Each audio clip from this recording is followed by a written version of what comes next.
Hello and welcome to this replay of our latest conversation. It's slightly different than it was from the previous session because, unfortunately, something happened to our recording. We had a lot of technical problems and most of the session wasn't recorded. So Abby and Caroline and myself, we decided that we'd put together a sort of synopsis of what we were talking about and hope you enjoy that. Okay, so I'll just sort of start with saying that I was looking at a report from America the other day about how, I suppose it's quite obvious really, but how people who are in isolation or staying at home because of the lockdown, there's something like a 68% increase in just normal anxiety, general anxiety associated with that. And the other interesting report as well was to do with social anxiety.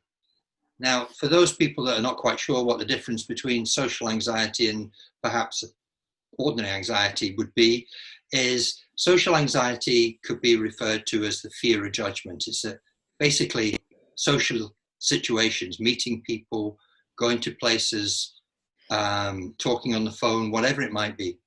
The other type of anxiety could be referred to as anticipatory anxiety because it's always about the future. It could be a second, a minute, a year, it doesn't matter. It's always about the future.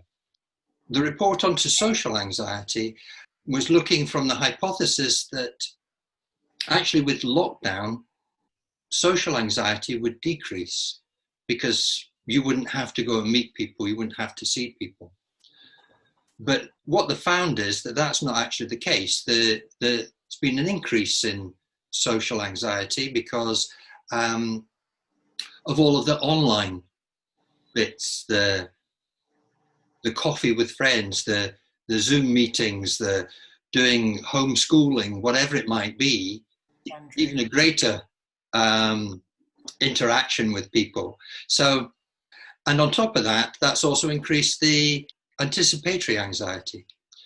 Anyway, just thought I'd throw those things in. Interesting idea. What would you say, do you think, to say a friend who was anxious about whether they believed or not it was safe to go out afterwards to meet other people when the lockdown's finished, and perhaps had a child at school and didn't want to send them there? Any thoughts or opinion on that? I think that's going to be a big problem for a lot of people, both sides of that. I think for adults and children and teachers, I think there's going to be a really big issue there. I think there's going to be people worried about whether they're still capable of doing their job, whether they're still going to be good enough, whether they can remember what they're doing. There's going to be people worried about close personal contact and the social distancing measures being reduced, especially sort of around germs and getting poorly. You know, we're kind of being encouraged at the moment to be very aware of symptoms of this illness, and we're kind of on the lookout, not just in ourselves, but for other people. You know, you see quite a lot of judgment online and social media about people coughing or things in supermarkets or touching something and then not putting it in their trolley. So I think we're kind of encouraged to be behaving like that. And we know from different research that it only takes sort of 2 to 4 weeks to build a new habit. And if that becomes your new habit of thinking without you even realising, then that's likely to continue once all this lockdown is over. So if you're worried about the germs, or you getting ill, or your child getting ill when they go back to school, speaking as an ex-teacher, I think trying to keep children 2 meters apart, especially the younger they are, is going to be, well, it's going to be impossible, really. That's just not going to be viable, especially free time and playtime. You know, young children need that. So if you're worried about your child getting ill or bringing things home, that, like you said, is going to build on that anticipatory anxiety where you're worrying about something that hasn't happened yet. You kind of get a bit obsessive about that as well, because you're trying to think of all the possibilities and how you might cope with them and what you're going to do. But that's just not a possible thing to do. You can't possibly think of every outcome, and actually you're most likely to imagine always to to always imagine the worst case scenario rather than the best case scenario, because actually, if you spent your time thinking about the best thing that could happen, like they're going to see their friends again, their education's going to be back on track, you wouldn't be building that kind of anxiety. So I think one of the best things you can do is just be listening to your thoughts and just getting a bit of perspective, and just having a look at the wider evidence as well. You know, the media is heavily focused on all the negatives and the illness and the symptoms and the deaths at the moment. But actually, the reality is that if you're healthy, you're likely to be absolutely fine. Even if you catch the virus, you're likely to be unwell for a while and then fully recover. But I think, you know, the media and the government and all the talk about it at the moment is encouraging people to be over cautious. I don't know what you two think about that. Yeah, so picking up on something you said there, Abby, I mean, that's it. If people were thinking in the positive, it wouldn't be a problem, would it? And I always say to clients that, you know, it's a little bit up for debate, but if we have between 60 and 70,000 thoughts in any one day, there are hardly any facts within that 60 to 70,000 thoughts. Most of it we are making up as we go along. So, of course, the storyline, I think, you know, I tend to describe it as we're all method actors. We're all learning our lines for a life we're about to live. And, you know, it's the same when we anticipate going back to school, going back to work, the virus, you know, the green light on the virus. We have written a story. So it's about looking at that story and thinking, does this work for me?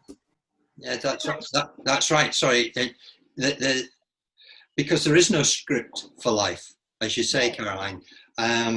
You know, it's not a Hollywood film or anything like that where you know what somebody's going to say and you just react to it. You are a method actor. You are, in effect, making it up all the time as you go along. And the sort of 60-odd thousand thoughts a time is interesting, because if you think about it, the way that we think is the way that we think.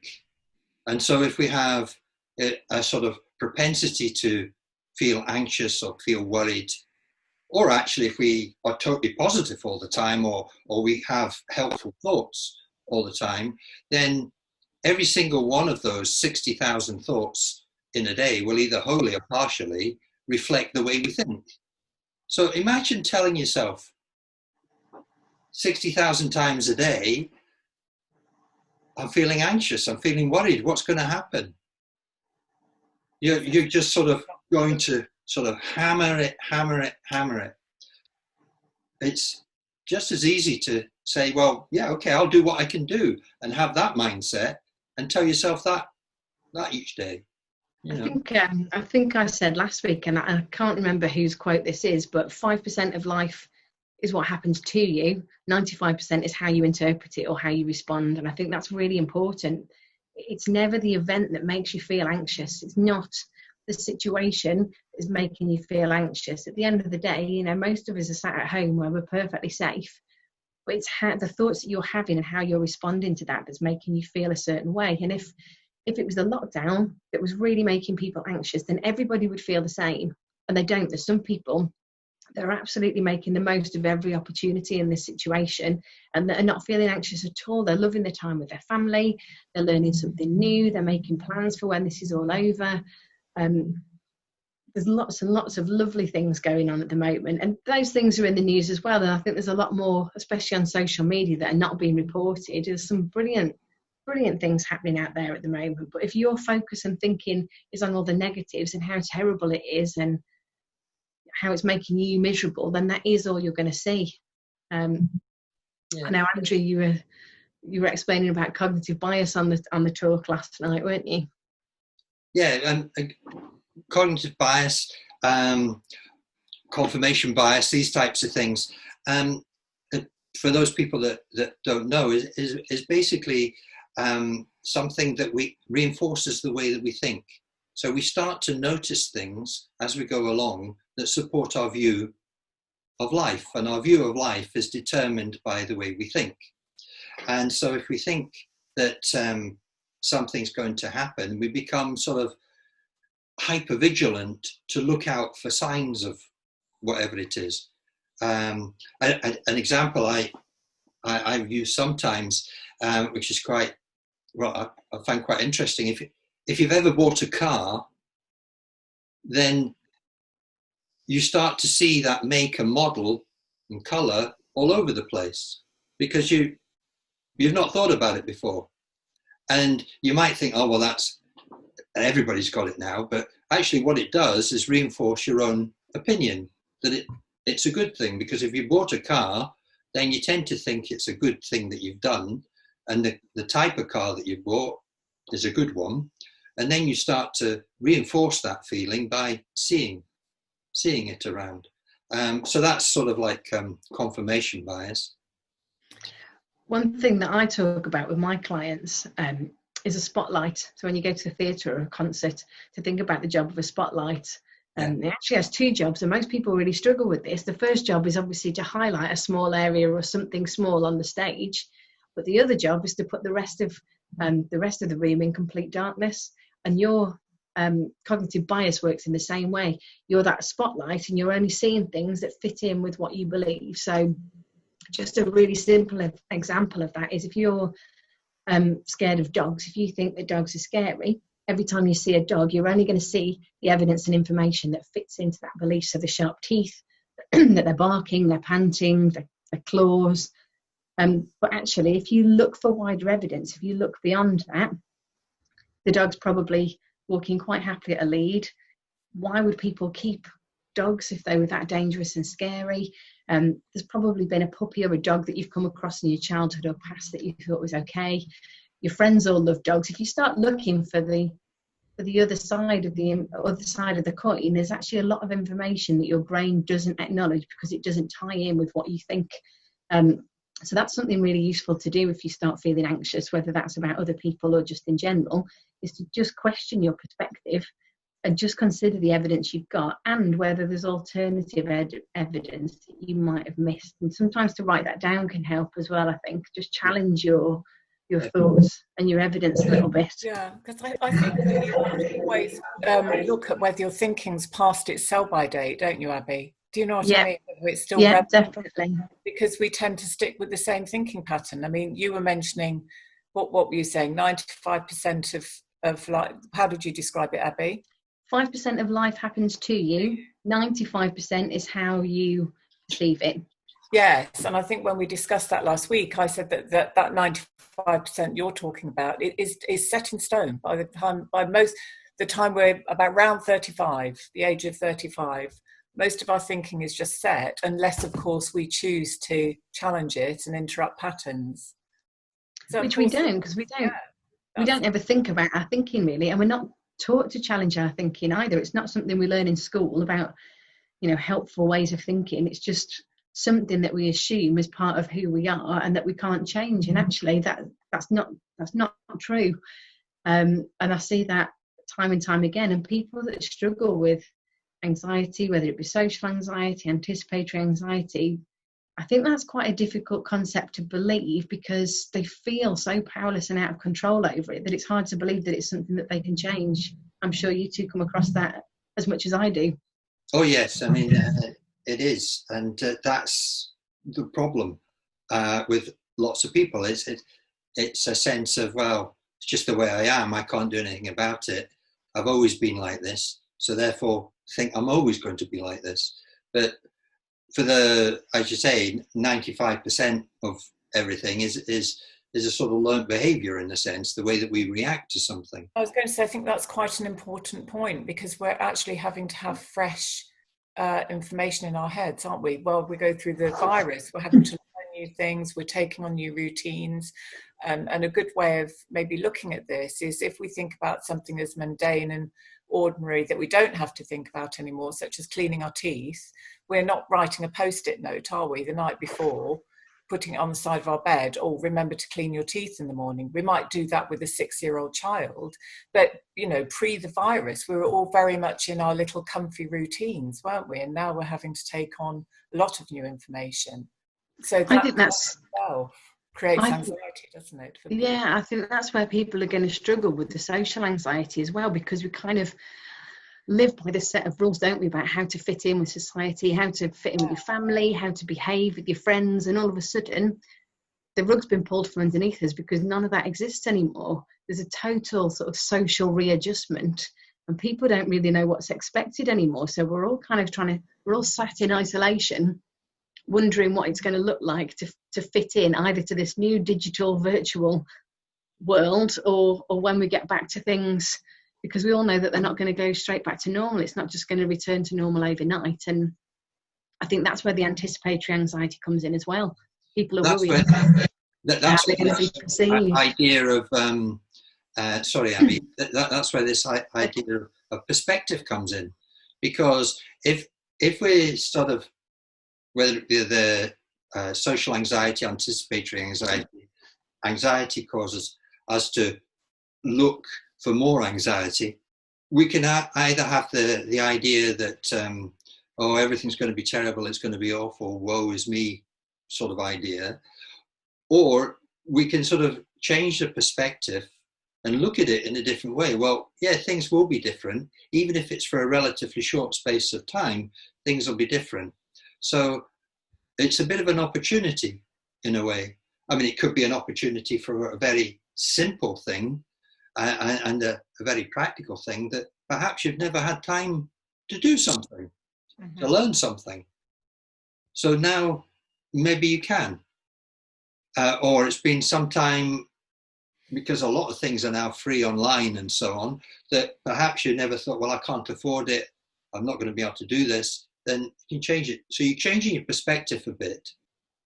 So I can't remember the exact quote, but I think it was Winston Churchill or something, and he never saw anything as a problem. He always saw it as an opportunity, or something along those lines. And forgive me if the quote's wrong and the person's wrong, but the idea is there anyway. And I come back to what I did demonstrate, and again, I've always got some liquid in this glass, is if you look at this glass that way, it's roughly rectangular, and if you look at the glass that way, it's round.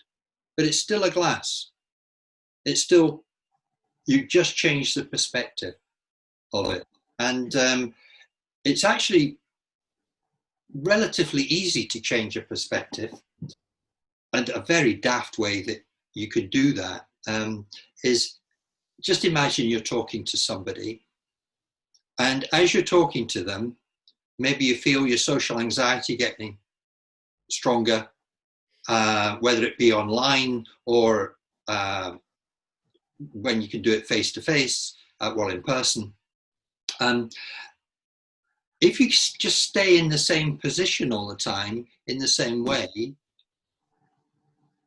you're not breaking any cycle. You're just getting further and further into this idea of social anxiety or anxiety.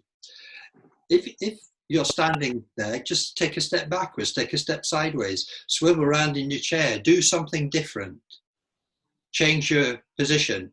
I mean, if I'm feeling anxious now, I might sort of change the position a bit. It just changes something, and it can just break that sort of, that tension, that anxiety that goes along with that.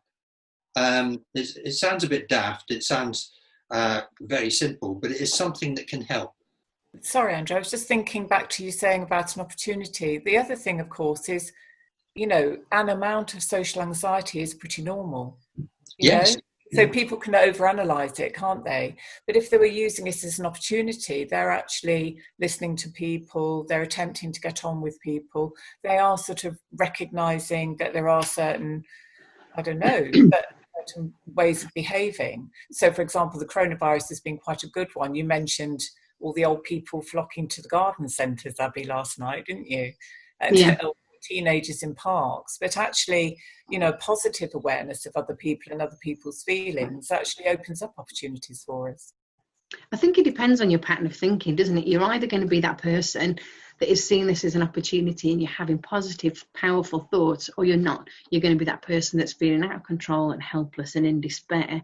And I think if you're that person, you're also at a bit of a risk of trying to calm your anxiety through avoidance. So can't feel anxious if I can't make that Zoom meeting. I can't feel anxious if I don't go to the supermarket, if I get somebody else to do it for me. So you're kind of avoiding situations, and you believe that that's helping those anxious feelings, but it's not, you're just avoiding it. And what you'll find is when you have to get back into that again, your anxiety is going to be even worse because you've built it up. So I think also a bit of setting yourself small challenges and tolerating feeling just a little bit uncomfortable is really helpful as well, because it teaches you that you can cope. So to kind of think, oh, you know, I don't really want to do that Zoom, I'm feeling quite nervous about it, to just push yourself and do it anyway, even if it's just for a short time, or to have a practice run with your mum or a friend where there's less pressure, because that you have to tolerate that, but then you can prove to yourself that you can do something. So setting yourself small challenges and tolerating feeling a little bit uncomfortable is quite a good way of tackling that as well, because you know, social anxiety, it doesn't really exist. I don't think we've kind of said that, but it doesn't really exist beyond yourself. A lot of the time we're worrying about what other people think about us, and actually the reality is that people don't generally think anything about us at all. You know, people are so wrapped up in their own lives at the moment in particular that we actually are not really judged very often at all. We just think that we are. And I think if you even can just be aware of that and question what evidence you've got to make you think that people are going to judge you, you probably find that you have little to none.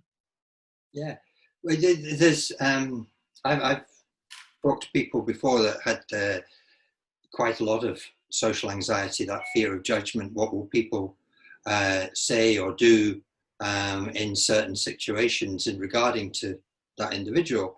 And so I've, if they've been in my office, I ask them a question. I say, well, did you walk here? And they say, well, yeah, I walked here. I said, well, you tell me about the last 10 people you passed in the street. Tell me what they look like, what they were doing, what they were wearing.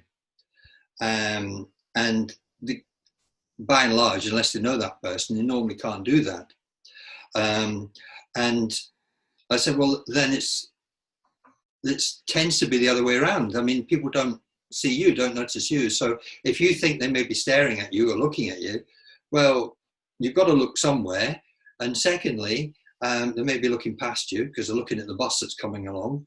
Or even if they are looking at you, it could be the sense that, well, it might be like, oh, that's a nice jumper you're wearing, or something like that. People don't tend to, like Abby says, they don't tend to sort of judge you or think about you in that way. And so the social anxiety is again, it's just what you do to yourself. And again, if we go back to the power of the imagination, Andrew, we could use our imagination, couldn't we, to decide that we're already friends with that person. Yeah. We're already friends. We've got over the barrier of actually being judging. We're leaving all that to one side and we're already friends. Yeah. Already friends, or if it's in a more sort of formal setting, because again, social anxiety affects people that are working. They may have to do a presentation or talk to a group of people. This can be heightened now because of doing online things, because you've not only got the your normal, if inverted commas, your normal social anxiety about doing a presentation, but then you've got all of the other anticipatory anxiety. What if the Zoom doesn't work? What if that doesn't? What if they can't hear me? All of those things.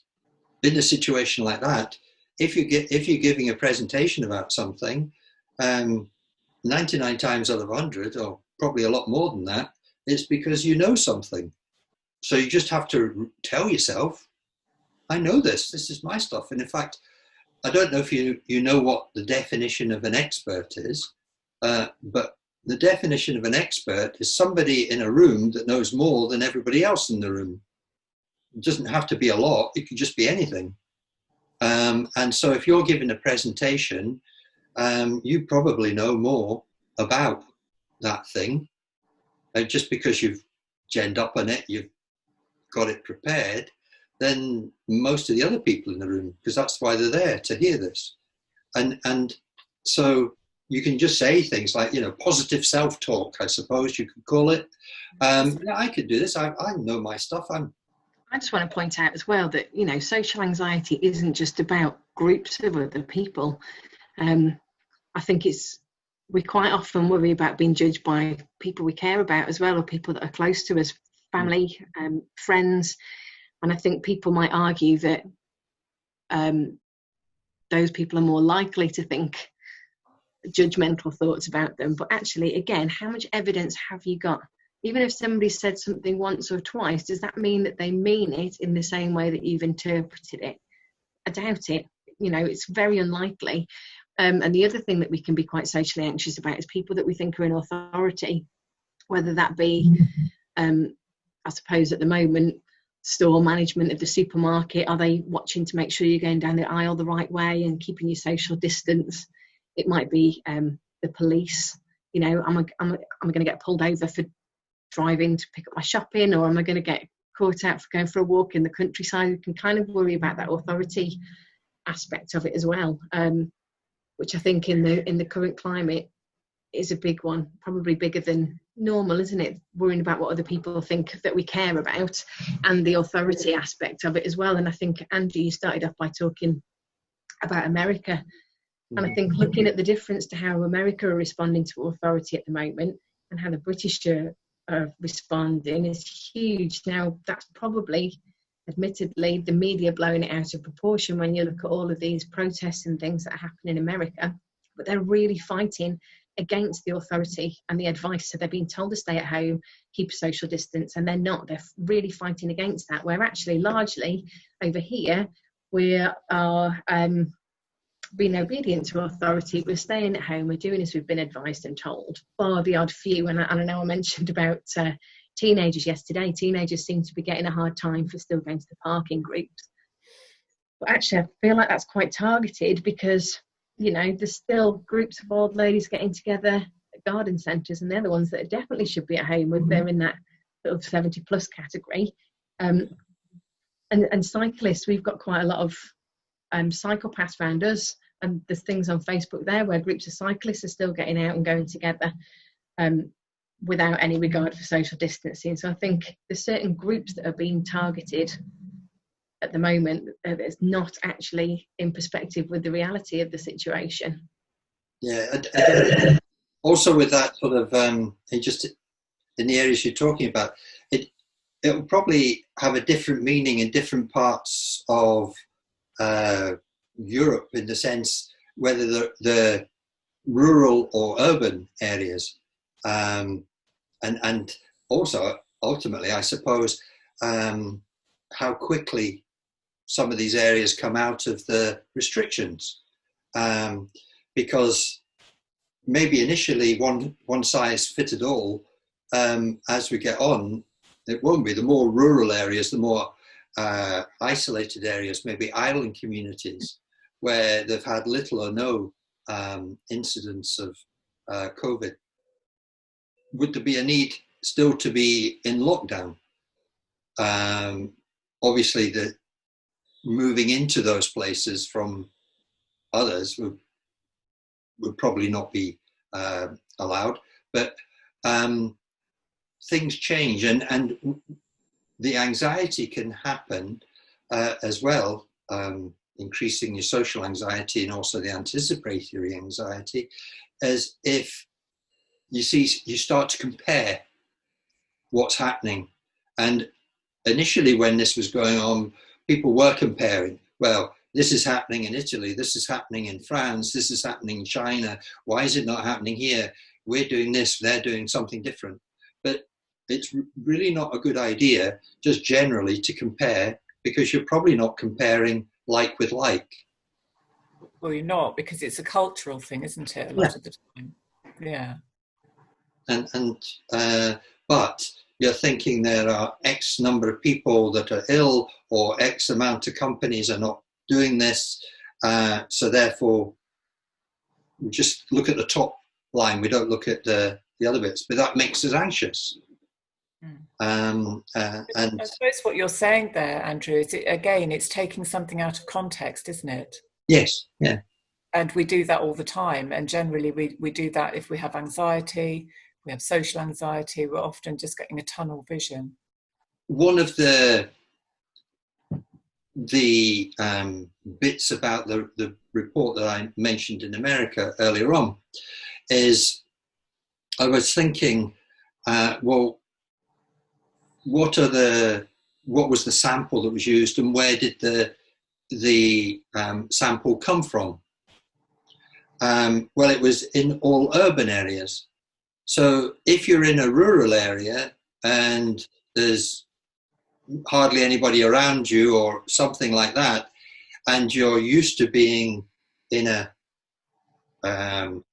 semi-state of lockdown in one respect, because you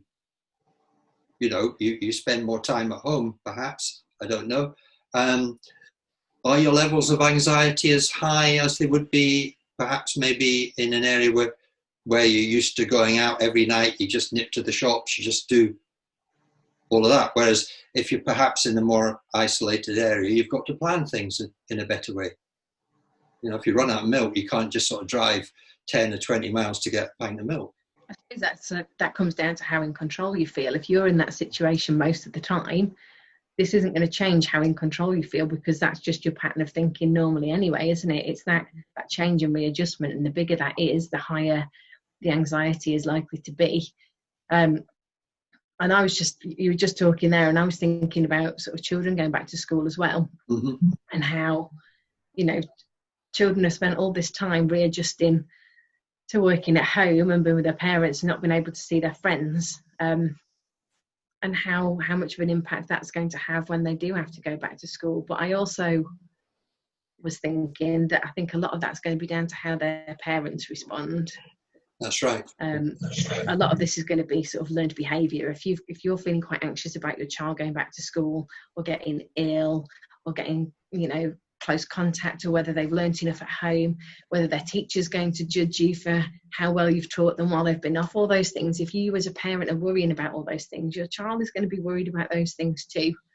So I think if that is something, and there's a few teachers that have been watching this, and that's something that they're going to be thinking ahead to now.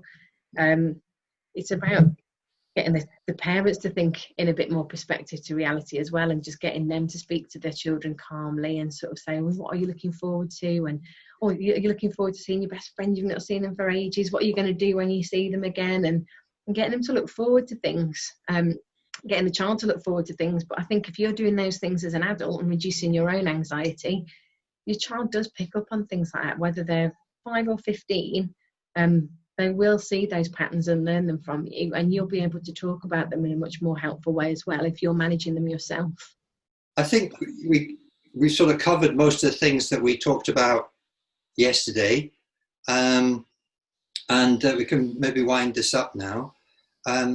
Just to say that at the end, with the end credits, if there is such a thing on here, there'll be how to get in touch with Caroline or Abby or myself if you want to ask any questions, or just get in touch to say how brilliant we've been, all that sort of stuff. And we're going to have another session. Hopefully it will be recorded live, but we'll have another session in a couple of weeks. And so look out for that. And thank you for watching and attending.